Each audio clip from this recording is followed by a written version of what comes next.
Good morning. This is Alexis Parker sitting in with Giovanni Gallucci and Chloe Dawn, and this is the Daily Trend Report. Morning, Alexis. You look like you already put in a few miles today. Ruby had opinions about the sunrise. We negotiated. She won. Morning, both. Give me one more sip and I'm with you. Then let's get to it. Today, a little testing lab hiding inside Instagram, what's touching your food before you ever taste it, and the live formats brands use this week to hold a room. Alexis, start us off. So there's a feature most creators still don't know exists, and Eddie's report put a real spotlight on it this week. Trial reels. You post a reel only to people who don't follow you, and you decide later whether your own followers ever see it. Right, and here's why that matters. Everything else on Instagram grades you against people who already like you. This grades you against a stranger. That's the only test worth anything. A stranger deciding in the first second whether to stop scrolling. That first second is the whole game. It sets your ceiling. If a stranger doesn't stop, nothing you built after it counts. Trial reels let you test that on purpose instead of guessing at it. And most people are guessing. Most people are guessing with their favorite guess and calling it strategy. The move here's boring, and boring works. Same body, 3 different opening lines. Run all 3 to non-followers. Whichever one actually pulls, that's the version your followers get. So you're building a little lab instead of rolling the dice once a week and hoping. A lab. And they added scheduling to it, so you can batch a whole week of tests in one sitting on a Sunday. That compounds faster than anything else a small account can do, because every week you learn what stops a stranger cold, and you quit paying for the version that never did. What actually makes a stranger stop, in your experience? A specific number, a face caught mid-sentence, or a claim that argues with something they already believe. Vague and pretty slides right past. The trial tells you which of those your audience reacts to, and it's rarely the one the team voted for in the meeting. The prettiest cut almost never wins. The prettiest cut almost never wins, and that's the humbling part of running this, honestly. You put your favorite up against the ugly one shot on a phone, and the phone one travels. You have to be willing to lose that argument to your own data. Okay, but there's a trap in this. I can feel it. There's a trap. You can win the wrong stranger. A hook that grabs attention but oversells the product brings you followers who never buy. And it's worse than that. It teaches the feed to keep showing you to the wrong crowd. So test the hook hard, but the hook has to be true to what's actually in the can. Test the promise you can keep. Test the promise you can keep, and the winning line almost always travels. Write it down, because the phrase that stopped a stranger on a Tuesday is the same phrase that wins your email subject line and your caption the week after. You tested one thing, and you got 3. All right, 3 things you can actually do today. 1. Take one reel this week and write 3 different first lines for it. Run all 3 as a trial, and only the winner goes to your followers. 2. Keep a running doc of every opening line that won. That file quietly becomes your subject lines and your captions. No extra work. 3. Before you test a hook, make sure it tells the truth about the product. A line that pulls the wrong crowd costs you twice. Okay, this one caught me off guard. Everybody's spent 5 years learning to read the ingredient panel. Eddie called this the most undercovered clean label story of the week, and it isn't on the panel at all. The FDA just pushed a review forward on a group of plasticizers, the phthalates, that live in the stuff touching the food. Liners, films, tubing, the belts. The container, not the food, the container. Right. And nobody in the category is ready to talk about it. Here's the shape of it. Shoppers spent 5 years learning to read the back of the pack. The next thing they learn to ask is what the food got touched by on the way to them. And almost nobody in this category can answer that on camera without walking off to go check. That sounds like a disadvantage that flips. It flips hard. A brand running one line and one co-packer knows exactly what its product touches. It can answer that question in a 30-second video today. A brand running 12 co-packers across 4 states can't, and it can't fake knowing.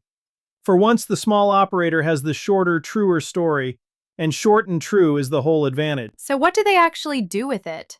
This isn't a recipe. It's not a recipe, it's a content position. You teach it. The panel is half the story, here's the other half. Here's what our stuff is made of, and here's what it never touches. You become the brand that moved the conversation from the ingredient list to the box before anybody forced you to. Give me the actual video. What does that look like? 30 seconds. You hold the pouch or the bottle. You say, here's what most people never think about. This is what your food sits against before you open it, and here's ours and why we chose it. No chart, no lab coat. Just a person who knows their own supply chain talking like they know it. And the confidence is the whole message. The confidence is the message.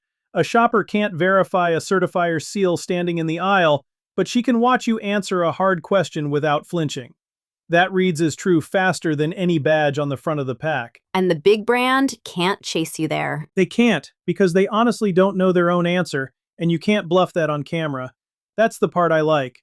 One hard caution, though. Don't make a health claim about any of this. The review isn't finished, and the category doesn't need another lawsuit on its hands.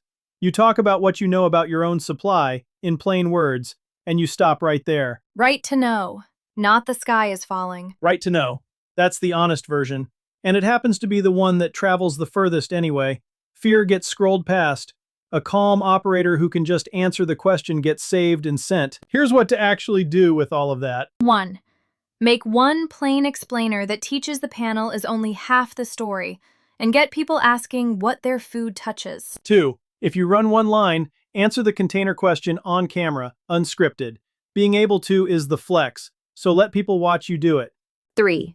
Put your simple glass or paper next to the category's mystery packaging in a side-by-side, and let the picture make the argument for you. All right, this is where we live. What brands actually shipped this week and what it teaches. And the sharpest thing in the reports isn't a campaign, it's a format.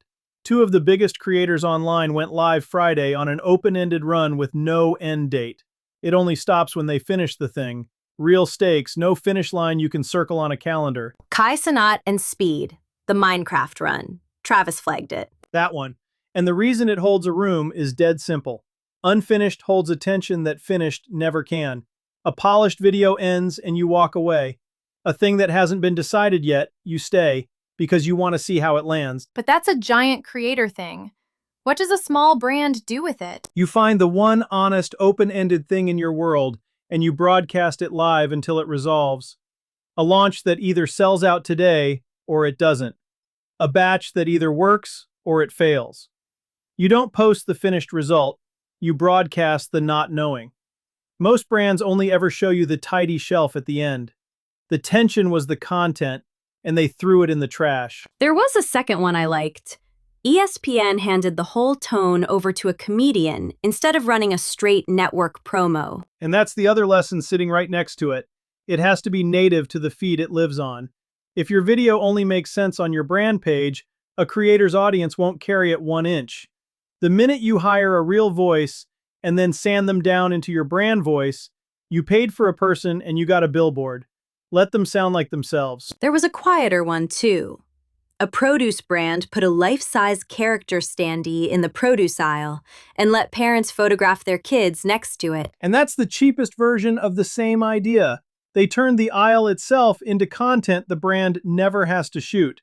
Fresh produce has almost no budget and almost no brand to work with. So they borrowed an audience the kids already trusted and gave parents a reason to post. That's a produce budget spent smarter than another recipe video nobody watches. Give people something to do, not something to watch. Give people something to do. A mechanic that generates 400 customer posts beats a polished asset that gets 400,000 passive views, because the posts are proof and the views are just weather. Which is the opposite of the loud one everybody argued about this week. The loud one. A beauty brand ran a stunt built on cosmetic surgery imagery, ambulance and all. Commercially it worked, sold well past forecast, a big chunk of it new buyers, but it took real damage on the way, and somebody called it a masterclass in rage bait, which is about the size of it. So it worked and it didn't. It rented the reach, and it's paying for it in sentiment, and it'll pay again next launch. That's the trade nobody puts on the invoice. Provocation buys distribution today because the critics do your sharing for free. The bill just shows up later. A brand that's done it a dozen times can eat the cost. A first-timer still building an audience can't. So skip the outrage. Build the thing people want to watch resolve, and hand the telling to somebody who sounds like a human being. 3 moves before we close. 1. Find the one open-ended thing in your world, a launch, a test, a batch, and broadcast it live until it lands. Sell the not knowing. 2. If you bring in a creator, let them sound like themselves. Content that only works on your page won't travel on theirs. 3. Skip the rage bait. It rents reach today and charges you in trust next quarter. One thing before we go. If you make a food or beverage brand and you're posting 5 times a week into total silence, that isn't a content problem, it's a strategy problem. And it's the one I fix. I run the organic side. Find the real audience, build the community, grow it without buying a single impression. I ran Topo Chico's organic social from launch through the Coca-Cola years. And I'd rather do that work with you. gallucci.net or DM at gallucci.net on Instagram or LinkedIn. Talk tomorrow.